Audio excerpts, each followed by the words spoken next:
Assalamualaikum warahmatullahi wabarakatuh. Di sini kita akan belajar tentang bilangan eksponensial. Jadi sebelumnya mungkin kalian belum tahu kalau bilangan eksponensial itu adalah bilangan berpangkat. Kalau bilangan berpangkat mungkin di SMP atau MTS sudah pernah dijelaskan. Nah, di sini kita akan lebih mengenal lagi bilangan berpangkat, atau kalau di SMA biasa kita memakai istilah bilangan eksponensial. Jadi misalkan contohnya kayak ini, 3 pangkat 4. 3 pangkat 4 itu adalah 3 kali 3 kali 3 kali 3. 2 pangkat 7 berarti 2 dikali sampai 7 kali. Paham ya? Nah, sekarang sifat-sifatnya. Sifat-sifat bilangan berpangkat. Jadi kalian harus bisa menghafal sifat-sifat bilangan berpangkat yang sudah di kotak-kotak di LKS kalian. Kayak gini, A pangkat N itu sama dengan A dikali sebanyak N faktor. Maksudnya A dikali sebanyak N kali, dimana N nya itu adalah bilangan asli. Sifatnya yang pertama, A pangkat M dikali A pangkat N itu sama dengan A pangkat M plus N. Jadi kalau misalkan ada 2 pangkat 3 dikali 2 pangkat 6, berarti hasilnya 2 pangkat 3 tambah 6, berarti hasilnya 2 pangkat 9. Kayak gitu. Ini sifat yang pertama. Sifat yang kedua, kalau yang di atas itu perkalian, yang di bawah adalah pembagian. Kalau A pangkat M dibagi A pangkat N, maka hasilnya A pangkat M dikurangi N. Jadi kalau perkalian itu ditambah, kalau pembagian dikurangi. Jadi contohnya 5 pangkat 6 dibagi 5 pangkat 3, maka hasilnya adalah 5 pangkat 6 dikurangi 3. Hasilnya 5 pangkat 3. Paham ya?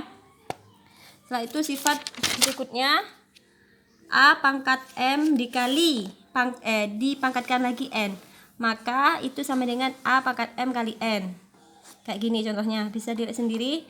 Dan sifat-sifat yang selanjutnya bisa dibaca sendiri ya, gampang. Nah, yang ini bilangan berpangkat 0. A pangkat 0 sama dengan 1. Jadi semua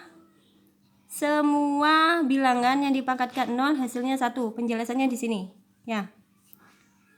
Setelah itu bilangan berpangkat bulat negatif. Misalkan nih, A pangkat min N itu adalah A pangkat min 1 kali N. Artinya A pangkat min 1 kali A pangkat min 1 kali A pangkat min 1 sebanyak N kali. Hasilnya adalah A pangkat 1 per A. Sehingga didapat kalau A pangkat min N itu adalah 1 per A pangkat N. Jadi dibalik ya, 1 per.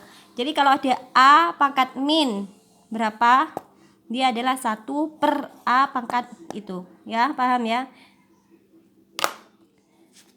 Terus sifat selanjutnya, ini contohnya, saya buat contohnya. Misalkan 1 per 16. 1 per 16 itu adalah 16 itu kan 2 pangkat 4.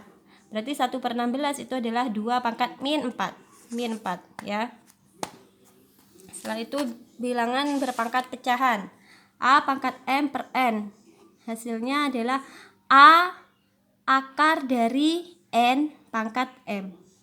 Jadi yang per N-nya ini, pernya di sini dia jadi akarnya, pangkat M di sini yang M di atas dia jadi pangkatnya. Jadi kalau misalkan ada ini 32 pangkat 2 per 5, berarti dia adalah akar dari 32 akar 5 dari 32 dipangkatkan 2. Bisa diuraikan sendiri seperti ini. Terus bilangan pecahan berpangkat. A per B pangkat N, berarti A per B kali A per B sampai N kali. Ya. Sifatnya kayak gini. A per B pangkat M berarti dia A pangkat M per B pangkat M. Kayak biasanya itu, sama seperti yang tadi. Sekarang saya langsung saja ke contoh soal yang tugas mandiri yang 1A ya. Contoh soal tugas mandiri halaman 12, silahkan dilihat di LKS-nya. Contoh soalnya A pangkat 4 dikali B pangkat 3 per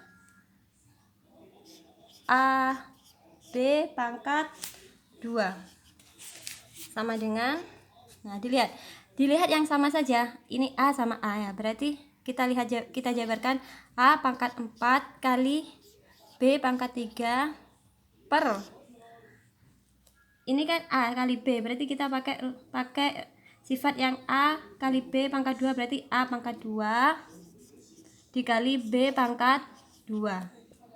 Oke, sama dengan, nah kan A sama A ada di bawah sama atas, B sama B ada yang di atas sama di bawah, jadi kita pakai sifat yang pembagian, maka A jadi 4 kan A dibagi A pangkat 2, berarti A kalau dibagi kita dikurangi 2 dikali B 3 dikurangi 2 sama dengan A pangkat 4 dikurangi 2 B 3 dikurangi 2 1, karena cuma 1 pangkat 1 maka gak usah ditulis, gak apa-apa. Jadi hasilnya A pangkat 2 kali B. Jadi dari yang ruwet kayak gini menghasilkan yang gampang kayak gini.